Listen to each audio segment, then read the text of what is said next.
We researched the most popular IELTS writing tips and tricks so you don't have to. These are the 7 most popular IELTS writing tips and tricks, and our students here are going to demonstrate them for you so you will know if they improve your score or lower your score. And if they lower your score, we're going to show you exactly what to do on the page so that you can improve your writing and get the score that you need to.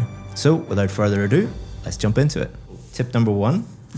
What's tip number 1? This is the most popular tip that you'll find online. High-level vocabulary will improve your score? So is this tip actually correct? Is using lots of high-level vocabulary, is it a good tip? Will it improve your score or will it lower your score? If you go to one of the most popular IELTS videos on YouTube, it has more than 7 million views at the time of recording. This video tells you exactly that. Use lots of high-level words and you'll improve your score. So guys, I don't know whether you're aware, but all words in the English language are divided into A1, A2, B1, B2, C1, C2. A1, A2 are words that beginner English learners can use. B1, B2, those are words that an intermediate student would be able to use. And C1, C2, those are words that only experts or expert users or expert learners would be able to use. What it says exactly in the video is if you use most of the words which are C1, C2, definitely you will get higher bands. Sounds right, sounds logical. Let's find out if it actually does improve your score. So I've got a little challenge for you. I've researched the most high-level words given in this YouTube video. I'm going to give one of you a list of these words, and I want you to write an introduction, just trying to use as many of these words in your introduction as possible. And one of you, I just want you to write normally, not trying to include lots of high-level words. We're going to see who writes the better introduction, okay? Cool. Okay. And at home, you can also do this. I've included that list of words and the questions in a little workbook for you, which you can download. It's in the description. You can download that workbook and you can play along with the 2 students here. We're also including lots of samples and structures and questions in that workbook as a little thank you. That's our gift to you. So you can download that in the description. So I've given you each the same question. I've given you a list of the top 10 words, the big high-level words. What I want you to do is write your introduction using as many of those words as possible, and you just write the introduction normally.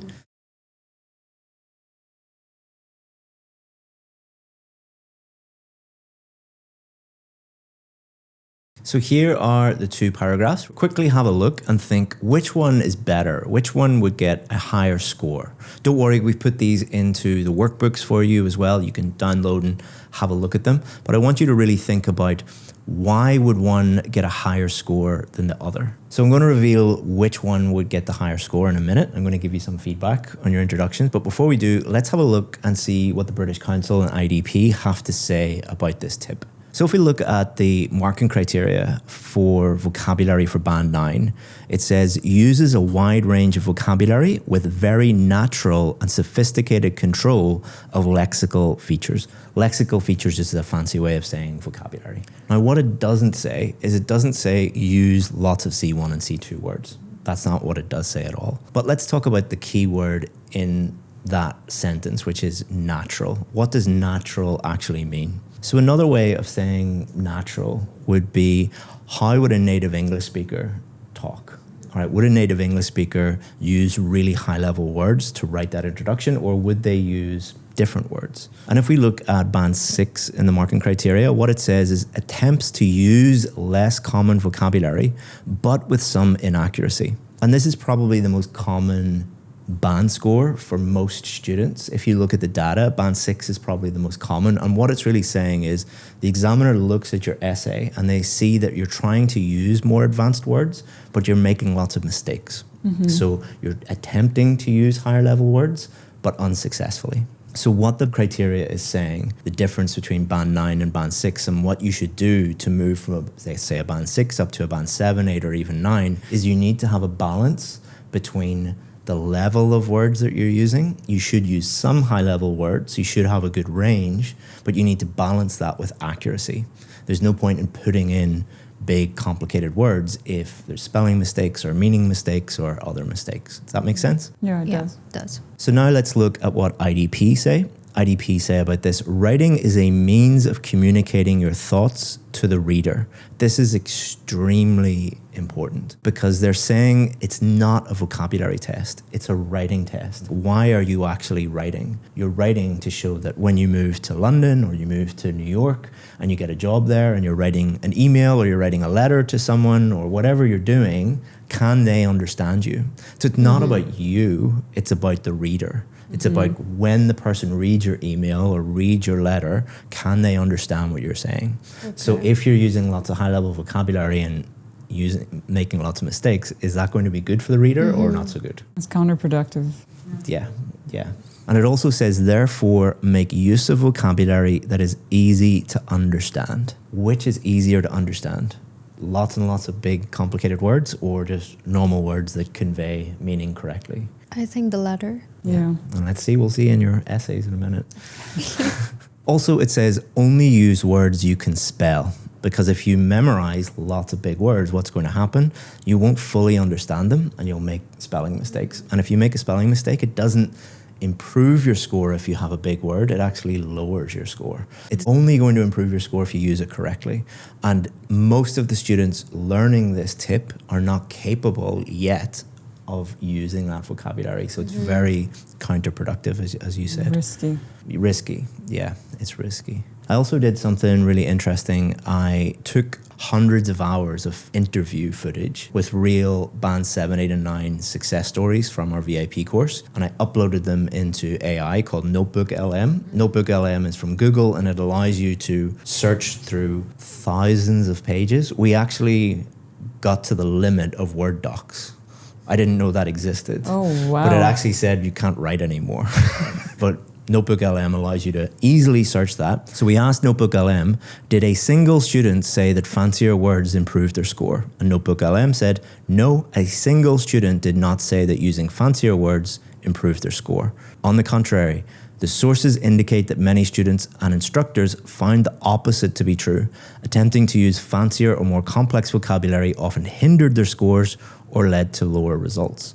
So not just IDP, not just British Council, but the actual students that were in your position, that were at a Band 6, were at a Band 7, and then moved up to the score that they needed, this is the advice that they are giving you too. And remember the question I gave you? It was actually from these books, these Cambridge books. So Cambridge, the people who write the IELTS test, the people that own the IELTS test, they produced an essay in response to the same question. They got their examiners to write the essay, and they said it's very good.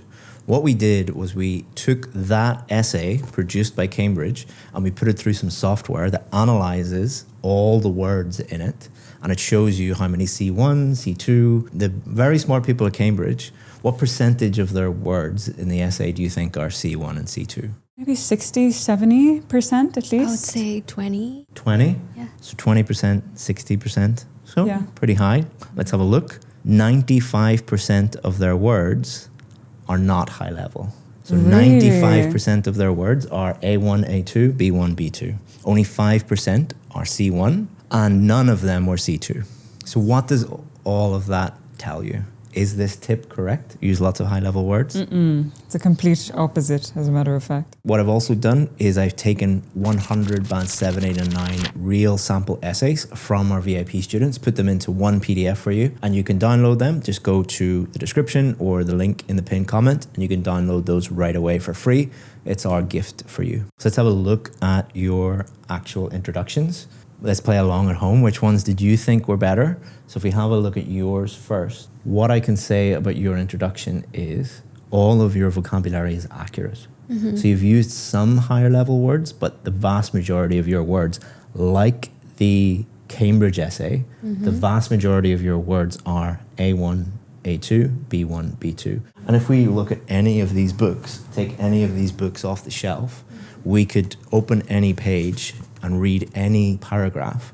The vast majority of the words in any book are going to be A1, A2, B1, B2. Because that's how every language, that's how Hindi works. That's how English works. That's how Vietnamese works. You only use high-level words when you have to. Because clear writing is simple writing. Now let's look at your... So it's not your real introduction. We forced you to use this many words. So your first sentence, I can't ever say this word. So your first sentence, the proliferation of increased life expectancy. So what does proliferation mean? Does it actually mean what you think it means there? No, I just like the word, so I thought I might as well use it. So it means a rapid and often excessive increase in something, like the proliferation of nuclear weapons. Like there's too many nuclear weapons. Are there too many of the thing that you're mentioning here? And what are you talking about here? The increase of life expectancy. Yeah, so it's actually saying there's too much life expectancy. Would we talk about old people in that way? No, yeah, you're right. It sounds like overly dramatic. And it would be very obvious to an examiner that you have just copied that word from some list and stuck it in there. So it doesn't actually mean what you think it means. So that's wrong. Even though it's spelled correct, the grammar is correct, the meaning is incorrect. Yeah. And now, is now a ubiquitous fact in the modern world. Why do you think that's wrong? I thought it kind of meant that it's everywhere, but I guess in the context of this situation, it's not the case. Is it the case that this is happening everywhere in every country, in every part of that country? No. All over the world? No. So again, is it accurate? No.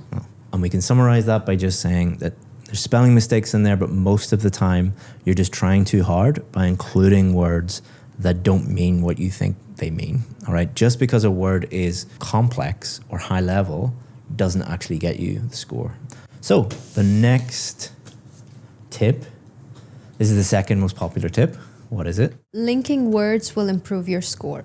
So let's find out, do using lots of linking words improve your score or not? So linking words are often called linkers or cohesive devices, but basically what this tip is saying is the more you use them and the more advanced your linking words are, the higher your score. Is this actually true?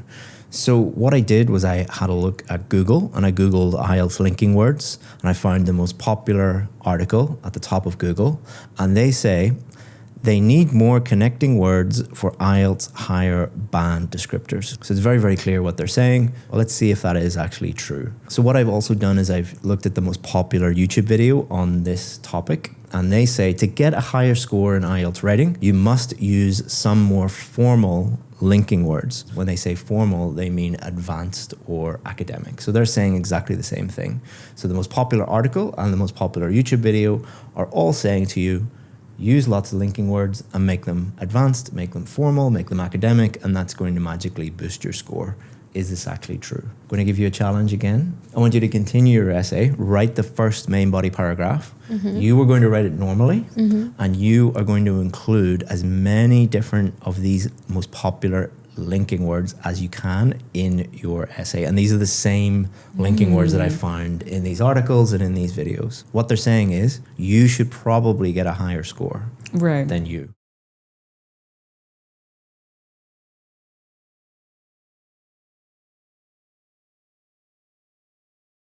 So let's have a look at your sample essays and see what you did. You have 1, 2, 3, 4, 5, 6 linking words in one paragraph. Yeah. So would an examiner notice that? And why would they notice it? They probably would. Because it feels like I'm trying to stretch out my answer a bit and just add words that don't do anything to the substance. That's a good point. One of the reasons why students love these linking words is they're afraid that they won't go over 250 words. They're like, I know these things, I've memorized these things, let's just put them in and that'll get us over 250 words. But the problem with that strategy is it's not a word count test. It's not how many words can you write. Is the collection of those words leading to a clear essay. So if we have a look at all of the linking words here, you'll find all of these errors. So you can see the vast majority of the linking words have some kind of problem with them. We've also included that in the PDF in a more detailed explanation on each one. So if you want that, just download it and you can read it at home at your leisure. So where in your essay or in your paragraph here did you decide to put a linking word? Over here, I said for instance. Why did you do that? Because I wanted to give an example. So that's an example of an accurate and appropriate. So it's accurate because the meaning is correct, and you spelt it correctly, but it's also appropriate because you're giving an example and you said, for instance, or for example, here's an example. But if you look at the rest of your paragraph, you didn't try and put them in everywhere. Yeah. But is your essay or is your paragraph clear, easy to understand? I would say absolutely yes. We don't need to put anything in. So let's see what the official marking criteria and British Council and the IDP says about this. So if we look at the official marking criteria, it says for band 9 for coherence and cohesion, that's really interesting what they say here. It says uses cohesion in such a way that attracts no attention. In other words, if a native English speaker was reading your essay, they wouldn't notice any of the linking words at all. So they wouldn't look at it and think, why are they including so many of these types of words? They would read it and they wouldn't even notice it. Like if they're reading a newspaper in English or they're reading one of these books, no native English speaker would read a paragraph in that book and they go, why did they put moreover and in conclusion and therefore and it's too much? So what an examiner does is they look at your essay for a band 9, they're like, I'm not even noticing any of the linking words. That should give you a clue. Does including lots of linking words actually improve your score? And if we look at what the British Council says, they go into even more detail on their website, and it says, don't overuse linking words.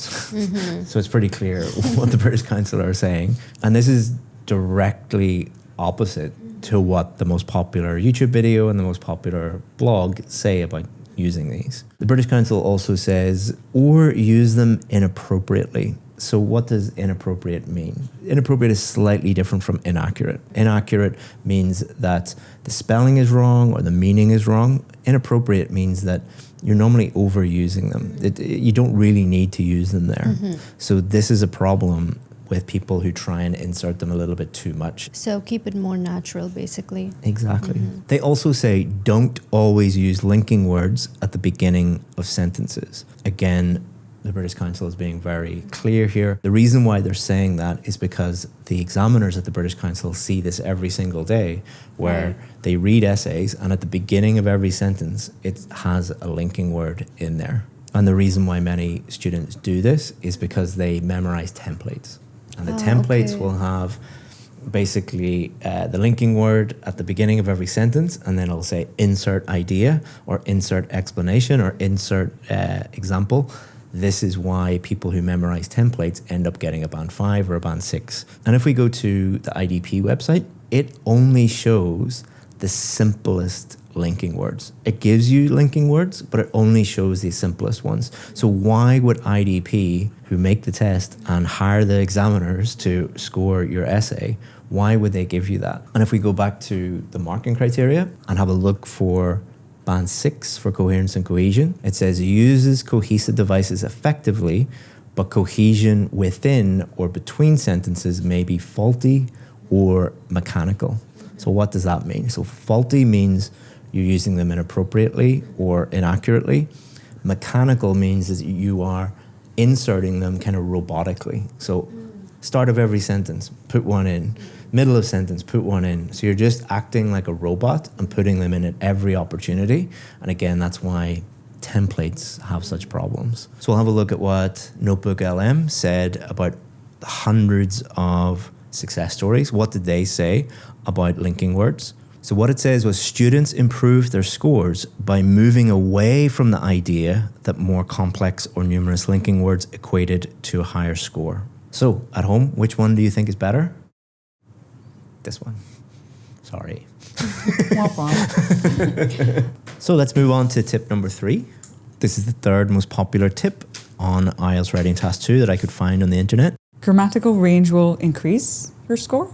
So what they're talking about when they talk about grammatical range is the complexity of your sentences. Are you using more complex sentences or simpler sentences? Or are you using more tenses, like a variety of different tenses, or just one tense throughout your whole essay? Or are you using a variety of different grammatical structures within your essay? Are you capable of doing that? And you'll often hear teachers debating whether range is more important. It's more important to have lots of tenses, lots of grammatical structures, lots of complexity, or is accuracy more important? How many grammatical errors are you making? Generally, it's like a balance between the two. So which one is more important? So your challenge is, What I want you to do is take the same question. So you've got your introduction, main body paragraph 1, main body paragraph 2. I want you to write main body paragraph 2, but play it safe. I want you to focus on accuracy, not making any grammatical errors. Okay.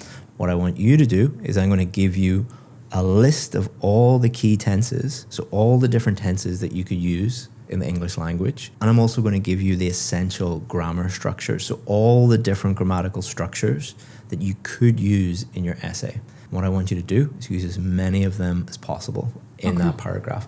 Don't worry, at home, I've included it in the workbook, in the download, so you can get that in the PDF if you want to know what those are too.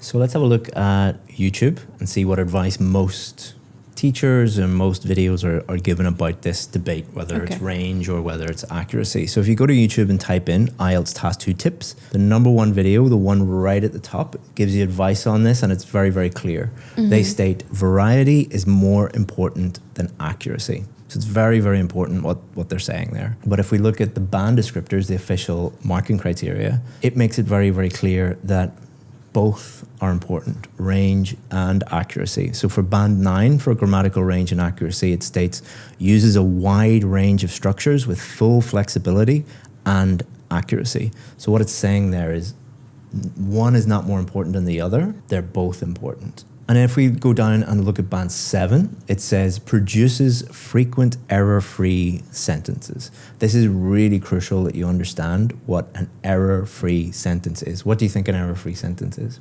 Make no errors. Make no errors at all, or no grammatical errors or vocabulary or spelling errors, or? I think grammatical. Yeah, so spelling isn't included in grammar. Meaning mistakes with vocabulary wouldn't be included. They would only include things like punctuation errors, tenses errors, subject-verb agreement, article, just grammar. So what it's actually telling us here is the importance of error-free sentences.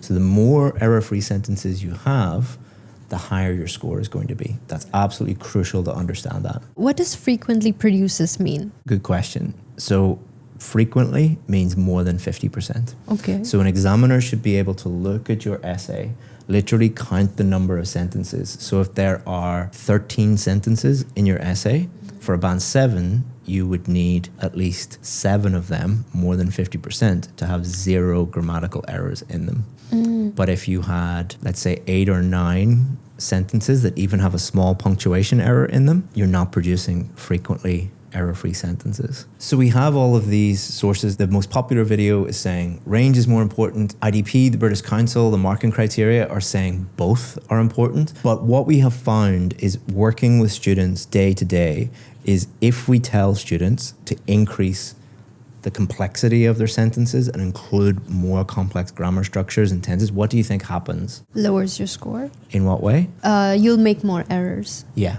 exactly. The more complex your sentences, the more likely you are to make errors. IDP are also very, very clear about this on their website. They say uses a range of grammatical structures correctly. So they don't just say use a range of structures. They don't just say use as many structures as you want. They say use them correctly. But I think the most important evidence comes from our past success stories. So again, we asked Notebook LM, and this is what it says. Students frequently discussed their initial misconceptions and eventual understanding of using complex grammar in their IELTS essays. Many started with the belief that employing a high volume of complex vocabulary and intricate grammatical structures would impress examiners and lead to higher scores. However, this approach often proved to be counterproductive, leading to several negative outcomes: lower scores, increased mistakes, lack of clarity and coherence, time management issues, and frustration and demotivation. So if you want lower scores, increased mistakes, lack of clarity, time management issues, frustration, demotivation, and ultimately failing your test, try and make your grammar as complex as possible and see what happens. Or keep it simple. So if we look at your sample, there are 0 mistakes. Now, why do you think some students would be worried about writing the paragraph the way that you wrote it? There's no mistakes at all, but why would some students be worried about that? Why would they not want to follow what you did? I think just the pressure of making it sound more complex gets to them, and they want to impress the examiner. And that's why they make it complicated and make errors. Yeah, so they're worried about there's not enough range. So they're looking at these YouTube videos, they're listening to their local teachers, and they're saying range is really, really important. But the thing that we have always found is when we tell students, just do what you did, all we said was just make it as simple as possible. They naturally use a wide range of structures without even thinking about it. They do it naturally. So if we look at your sample here, there are complex sentences. For example, as people live longer, they naturally require more medical attention. So this is, first clause is dependent on the second. That's a complex sentence. There's relative clauses in there. Long-term care, which leads to increased government spending. Grandparents who may need this healthcare.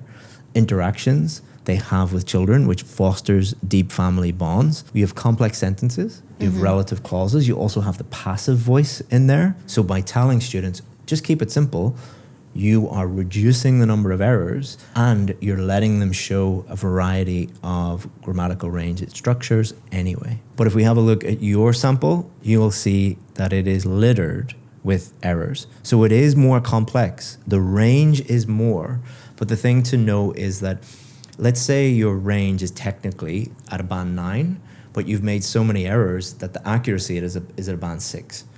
You don't get like the middle band between 9 and 6. You get a 6. So whatever the lowest of those two, range and accuracy is, you will get that score. Remember we talked about error-free sentences? How many error-free sentences are on that page? 0. Exactly. Yeah. So the maximum you can get is a 6. Maximum. And if your grammar is at a 6, your coherence and cohesion is likely going to be closer to a 6 as well. Because what does coherence mean? It means, is your essay clear?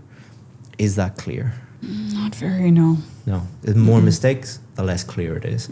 It can also affect your task response. So task response is, did you answer the question correctly? I don't think for you, but for many of the students that we work with that have really poor grammar that they need to improve. There's so many grammatical errors that it's impossible for the examiner to really understand if you answered the question or not. And if they can't understand that, even though it's because of grammar, you get a very low score for task response. Did you answer the question? This advice of use as many structures as possible, it's not only lowering your grammar score, but can mess up the rest of your essay as well. So I hope none of you think that I'm making this video to prove that some teachers are right and some teachers are wrong. I'm trying to help the teachers. So if you are a teacher watching this, try and think about not what you find on the internet and just copying that, but what effect does it actually have on the classroom? So you might read something on a blog, you might watch a YouTube video, and you might copy that tip and teach it to your students, but always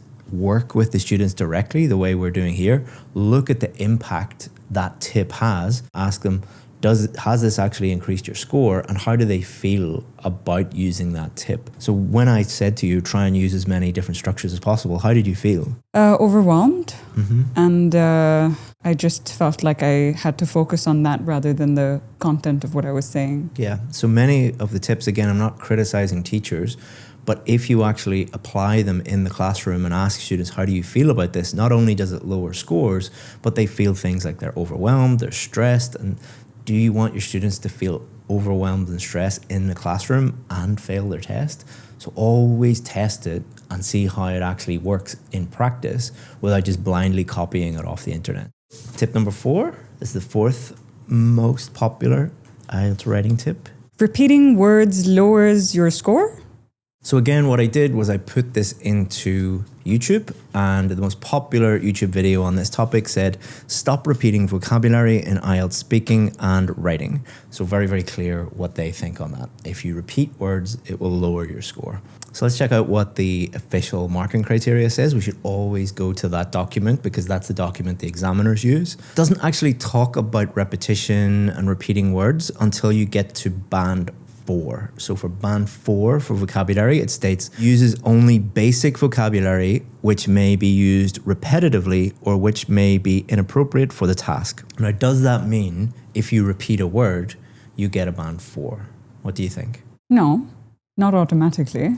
I don't think so. Okay, we'll find out. So what I've done is I've taken, remember the essay from Cambridge, and I put it into some software that shows the keyword density. So it takes words that are repeated many, many times, and this is what it shows. So people is repeated 10 times, population 4 times, longer 4 times, many, aging, older, many, many times. So the people at Cambridge are definitely saying, if you repeat a word, it's not a big deal. So if we just looked at the marking criteria and we looked at band 4, we interpreted that as if you repeat a word, you get a band 4.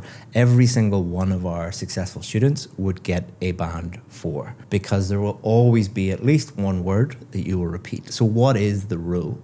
How often is it okay to repeat words and which words are okay to repeat? So we took 100 of our band 7, 8 and 9 students' essays, and we put these 100 essays into the same software to identify if there are any words that are repeated again and again. The top 20 words make up 33.5% of all the words. These are words like a, and, at, the, very, very common words in the English language. And this isn't just the case for English. If you go and look at a book in Hindi, you will find some words are repeated again and again. All languages are the same. So somebody telling you, you can never repeat a word is going against language itself. That's how language works. There are certain words that have to be repeated again and again. Shouldn't we worry about repeating words at all? Good question. There are some words that you should try to vary. So what I'm going to do now is just teach you that rule so that you can be confident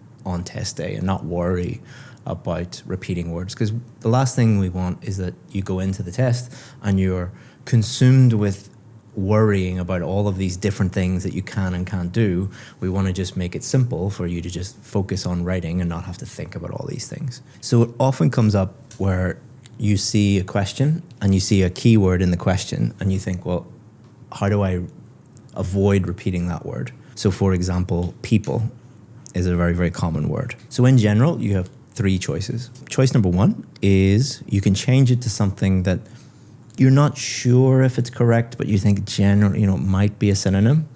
So for people, that might be something like citizens. But depending on the context, citizens might be correct or it might be wrong. So citizens is more about the relationship a person has with the government. So a citizen of a country, whereas that might be wrong if you're just talking about, people's health. If you said something, citizens have less exercise than before. That's nothing to do with your relationship with the government. So that would actually be wrong. Or choice 2, you could just repeat the word. So you could just say people. Choice 2 is less wrong than choice 1. Choice 1 is just wrong. Choice 2 is not great because you could probably show the examiner that you know how to vary that a little bit more, but it is better to make a safe bet and to just repeat the word if you're not sure. The third choice is actually much better, and it's something that most people don't consider because they've been taught, we look back at tip 1, you must use high-level language. That's why people would put citizens in there. What you could do instead is just use a really, really simple word, something that 100% is correct. So what's a synonym of people that is really simple? Humans, human beings. Yep. Or individuals. Humans. Crowd. Or individuals. Yep. Humans maybe a little bit scientific sounding, but individuals, that would cover everything. So you have 3 choices in summary. Change it to something that you think is high level, but it's probably wrong. Just repeat the word. That's the second best choice because you're not showing a massive range, but you are not making mistakes either. It's a balancing act.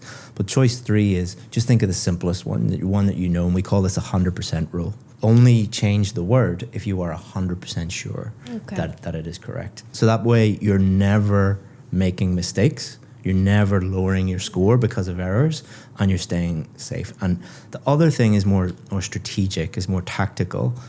If you see people in the question and you're thinking, how do I change people? My teacher told me that I can't repeat a word. What is happening? You're wasting time. Exactly. And you're overwhelming yourself. Yeah, it's wasting time and getting more stressed. 2 of the things that are nothing to do with the English language, they're nothing to do with writing, but they're everything to do with test strategy.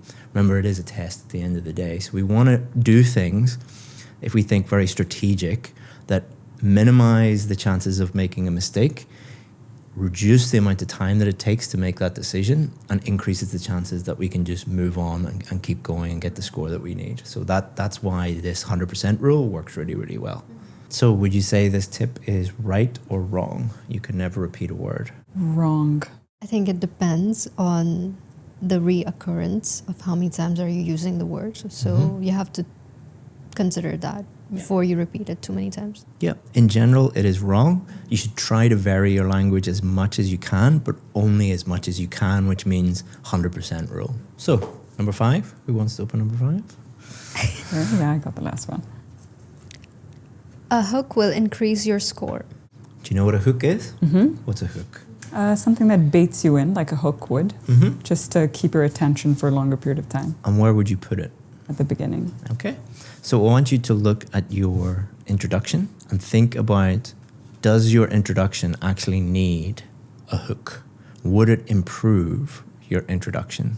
Yeah, I think so. It would improve it? Yeah, I think so. Okay. So let's think about improving your introduction with a hook. So what I want you to do is I want you to hook me in by writing an amazing hook at the beginning, and then we'll have a look at what British Council and IDP say about hooks while you are writing. So when I searched Google and YouTube, I found a teacher who took this to a whole new level, and this is a very, very common way of teaching. And I'm not criticizing the teacher or the method. I'll help you teachers as well. I'll give you some advice on how to avoid this. But they have produced complete templates, and all the student has to do is just memorize the whole thing. There's lots of hooks at the beginning, there's lots of language they can memorize, and then just insert your ideas. But the hook seems to be very, very important here. So the important thing, if you're a teacher, is to think about why you're doing this. And I know where this comes from. You're trying to help the student because you think the templates are going to help them, and students want it. So you're a nice person, so you're going to give them what they want and you're going to try and help them. But what I can tell you from examiners is examiners are trained to spot these. And if you mark as many scripts as examiners do, you will see these again and again and again. And the examiner is allowed to give you 0 if they consider it just a complete fabrication. You're just memorizing an answer and giving it to them. So I know you're trying to help students, but you could be helping them fail the test. So be very, very careful with these. So then why do people include hooks in their answers? Well, I think hooks in general are to grab someone's attention. So it's like hooking a fish. So, but what I can tell you for sure is examiners do not need hooks because they are being paid. Only reason the examiner is looking at your essay is because they're being paid to do that. They would rather do anything else in the world than look at your essay. So by including a hook, you are not getting them to look at the fee that you paid is the hook. Well said. Well said. So let's have a look at what you did here. Nowadays, life expectancy is skyrocketing. Okay, does that add anything to your essay? Does it make it better? Not really. Does it make it worse in any way? I feel like it's just unnecessary. Yeah, and it's also repeating things. So right, it says exactly. It's skyrocketing and it is increasing. Right, so it's redundant, all right? But the other thing is, how did you feel when I said, now write a hook? Confused. And what would it do on test day? I think it would overwhelm me, put me under pressure, and I'll waste time thinking of a hook. Exactly. Hooks will not lower your score per se, but they will waste time and they will take up brain power that you could spend in other areas, and it actually can lead to mistakes. But the big thing is that the examiner sees them again and again and again, so they're just redundant, and you are basically waving a flag to the examiner saying, I don't know how to write an essay. So that's not a great way to start. So what does the marking criteria say about this? Well, some very, very interesting stuff. If you go to the marking criteria and look at band 0, well, number 1, it says if you did not attend. So if you slept in, if you got drunk the night before and were sleeping through the whole thing, you would get a band 0. Or if you don't write anything, so if you just show up and you literally fall asleep on the paper, you get a band 0. Or it says if you write a totally memorized response. So what it is saying is, a memorized response, which includes templates and hooks and things, is as good as falling asleep and writing nothing. Ooh. Why do you think that is? It didn't require any skill. You're just regurgitating information. Exactly. Memorization and writing and communicating are not the same thing. Yeah. You know, it's not the same thing at all. It's the opposite to what they're actually testing. Because if you move to New York or you move to London and your boss says, can you write an email? Are you going to go, I just need to go and find some templates and memorize this thing. Yeah. You know, they would fire you on the spot because you're demonstrating that you can't actually communicate in English. And if we have a look at what IDP say, they say, don't use any memorized language, phrases, or examples throughout your essay. They're easy for examiners to spot and don't demonstrate your ability to write fluently. So, is this a good tip? No. No. No. Tip number 6, second to last one. This is an interesting one, very controversial one. Oh, we like controversial. Idioms will increase your score? What do we think? Increase or decrease? Increase. Increase? No, wait. I think. If used, Told you it was controversial.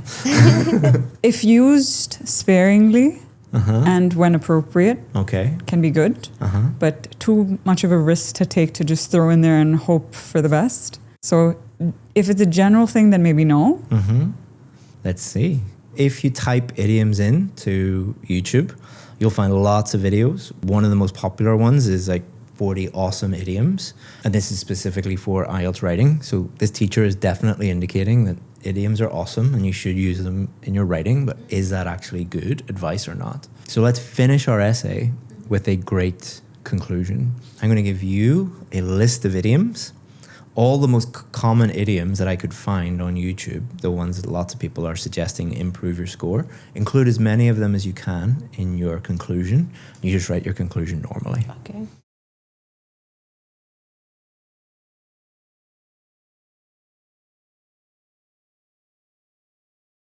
So you've both finished your conclusions? Yeah. Let's see what the marking criteria says about idioms. Well, the marking criteria actually says nothing about idioms. It's silent on idioms. But the speaking criteria talks a little bit about them. And that's where the clue is. But the speaking criteria doesn't talk about idioms. It talks about idiomatic language. And this is where the confusion comes from. They interpret that as idiomatic language, band 8, means use lots of idioms and you'll get a high score. The problem is that is just for speaking, and idiomatic language doesn't mean use lots of idioms. And if we look at the IDP website, when it talks about their guide to IELTS writing, it is 100% clear. It states don't use idioms.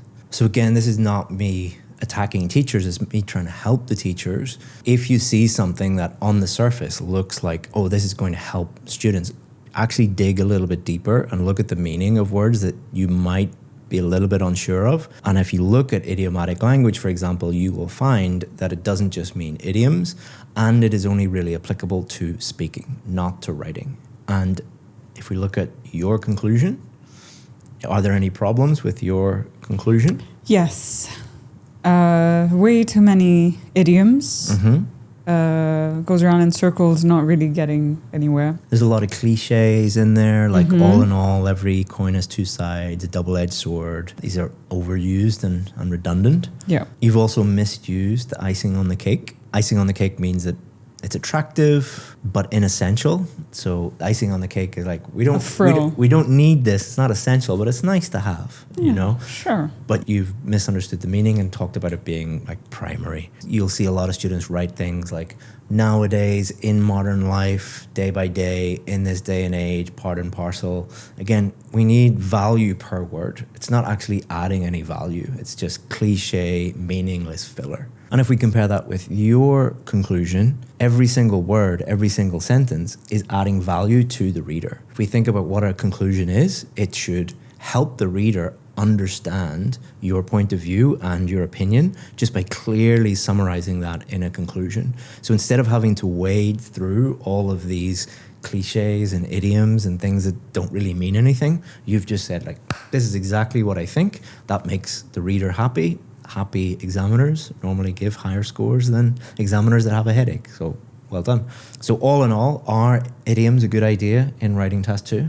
It's a complete opposite, as a matter of fact. Last but not least, using a little overused cliche there. You must write more than 250 words. The answer to this is yes and no. So a few years ago, you had to go over 250 words. If you wrote 249, you automatically got a lower score. Not many people know this, but they did away with that. So if you're just under, but you write a great essay, you should be fine. But we never tell students that. Don't tell anybody. We shouldn't be saying this. The reason why we never say that to people is like, it doesn't matter. Is if you say that to someone, again, this is thinking about strategically in the classroom. Students interpret that, or a lot of students interpret that as it doesn't matter. And really it does. So the sweet spot is, if your essay is around 260 to 300, normally that's quite a good essay. But my essay, if it's over 300, is that a problem? Again, yes and no. So yours is about 330, 340. So you're about 10% over what we would recommend. So it's not a huge deal. But what we have found is when students start to go over 300, two things happen. One, the obvious one, they start to run out of time. Remember, you're not just doing task 2, you also have to do task 1 writing. So if you start to write like 350, 400 words, you're eating into that time that you should be dedicating to task 1. And the second reason is, once you go over 300, you're not giving yourself enough time to check your work. And you can also start to make a lot more mistakes, start to go off on tangents. So again, it's this tactical way of thinking about the test, is if you 260 to 300, you've got the best of both worlds. You wrote enough, but you also have time to check your work, correct any mistakes, and then move on to task 1 if you haven't done task 1 yet. Don't think in terms of 250 when you're practicing. Count the number of words, and if it's between like 260 to 300, not exactly, but in and around there, then you're in the sweet spot. Okay? Yeah. If you want more help with writing, choose this video. And if you want help with speaking, choose this video.